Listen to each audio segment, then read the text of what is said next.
It's always interesting to see how audiences react when homosexual subject matter is in a movie. I don't do fags. From the 1930s really until the 1960s. The code forbid sex perversion. It didn't actually say homosexuality, it said sex perversion, but that's really what it meant. Any traces of homosexuality in movies in the 30s, 40s, and 50s were usually things that would be coded as being gay. Hey, everybody. Game time. It's not really until the early 70s, a film like Boys in the Band, which was about homosexuality and quite sort of unapologetic about it. It's my right to lead my sex life without answering to anybody. Making Love was the movie everybody remembers. It was so ahead of its time. It took a relationship between two men seriously and eroticized it. It was the only Hollywood movie doing anything remotely like that. It's weird how when two guys kiss in a movie, everyone freaks out and people call the manager. Two girls kiss, there's a parade. People love it. Straight guys love it. Lesbians love it. I think gay guys have no problem with it. I think everyone's a winner. You know what you're sore about, what you're really sore about? That little quail of yours has a natural preference for men. Lesbianism in films was always sort of an aberration. Either women were demonized or else they were sexualized or fetishized. When we got the script bound, I said, this is one of the most amazing scripts I've ever read. Will it make you nervous, Corky? No.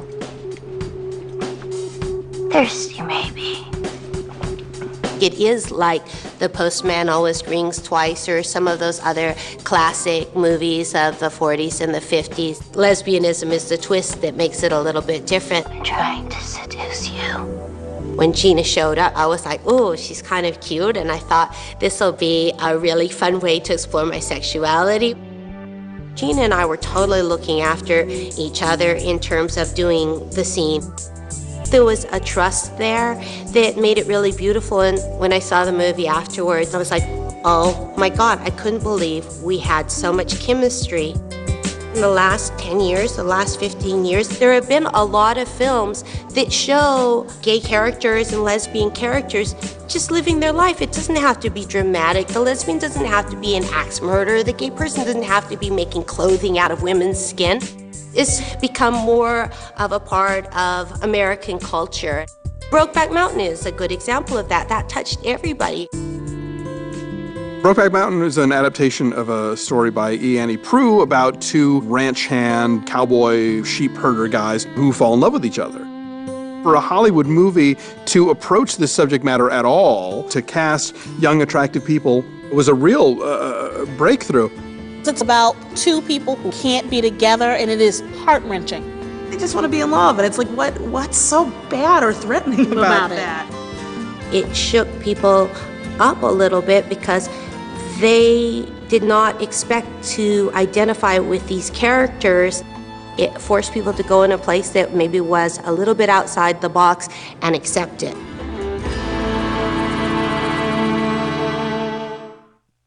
Our production code is not a document that says you cannot film that.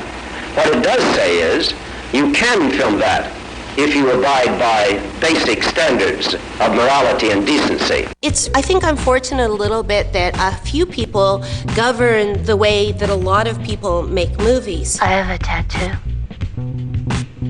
Would you like to see it? For it found. The Wachowskis went back to the rating board 5 times.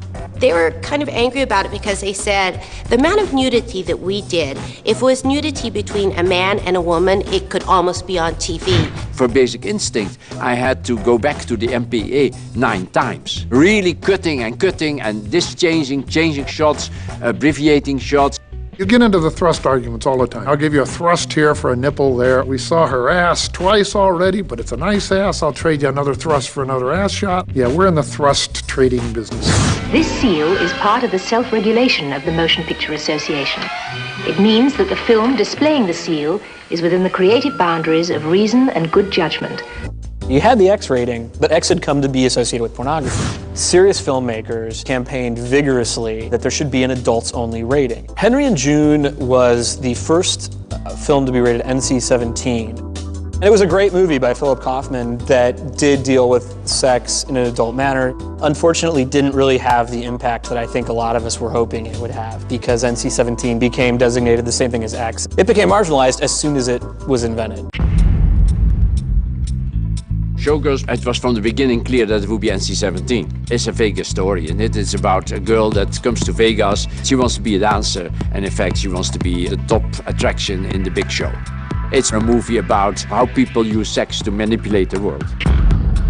There was again this difficulty, of course, that we had to find somebody else willing to do all this kind of nudity. And on top of that, that was able to dance. Elizabeth Berkley was not afraid of nudity and had been dancing her whole life. I said the same way I did with Sharon, being straight, open-minded, and tell everybody exactly what I wanted, and not come to the set and say, by the way. He said, you know, you're gonna have to show your vulva in it. So I was like, okay, you know, I'll do that for you. All these things were discussed. When Showgirls opened, they thought this movie was going to be big commercial smash, and then the critics saw it.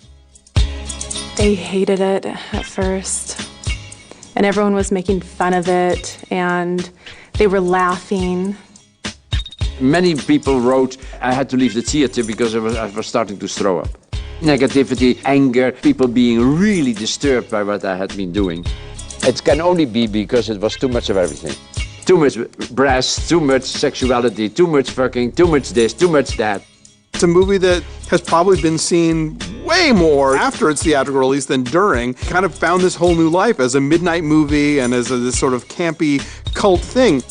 Showgirls has a certain status as a cult film. I think this very, very delayed respect is pleasant for the soul. There's sort of a movement in independent films where sex has gotten more explicit. Movies that actually incorporate hardcore sex into storylines. John Carroll Mitchell is probably best known as the director and creator of Hedwig and the Angry Inch. Short Bus was his project right after John was looking for actors who might be interested in being involved in this film that used sex as a language, graphic sex. What distinguishes the real-life sex in Short Bus from porn is that porn is meant to arouse, and the sex in Short Bus doesn't do that. We can work this through. We've been through a lot of stuff together. I can't give you an orgasm. He wanted it to be a metaphor for what was happening in these people's lives. What the fuck do you think you're doing? Who are you? Who the fuck are you? I'm Sarah. Sarah Problem? There's never been a time where sex has been more prevalent than it is today. Everybody has a computer. Porn is everywhere, and new generations that are growing up are becoming completely desensitized to the idea that a glimpse of boob was ever an event. Because of the internet, kids know about stuff I don't want to know what they're talking about. We now have celebrity sex tapes. Here's the Pamela Anderson one. It was unbelievable that that got out, and you wonder if it was out on purpose. There are careers made from a sex tape. Celebrity sex tapes, they are star making. I mean, when you think about Kim Kardashian and the reason why we know her, we should not know who she is. If voyeurism is your thing, and if it is, God bless you, then pornography is a better way to you to go than Hollywood movies. What pornography can't do that drama can do is take you inside the heart and soul. What's wrong? I don't want to be a slut anymore. I want a boyfriend. You have to reinvent film. You have to reinvent sexuality in film. Maybe what it's going to force us as filmmakers to do is get back to sex that delivers something that porn can't deliver, which is something that feels erotic because we feel like we're in there with these people on an emotional way. I think that you will see a return to romantic love. That will become more precious. There's still a lot of things that you don't see in sex. There is so much diversity and so little of that shown that I think there is still enormous amount to explore in their way they do sex with each other. When you come down to the sexual act, without passion and without backstory and without love or some of the things that go along with sex in a film, it's just fucking. Giving pleasure to women. I'm supposed to feel guilty about that. Since there's been a camera, people have been taking pictures of naked people. You imagine yourself right there in that moment.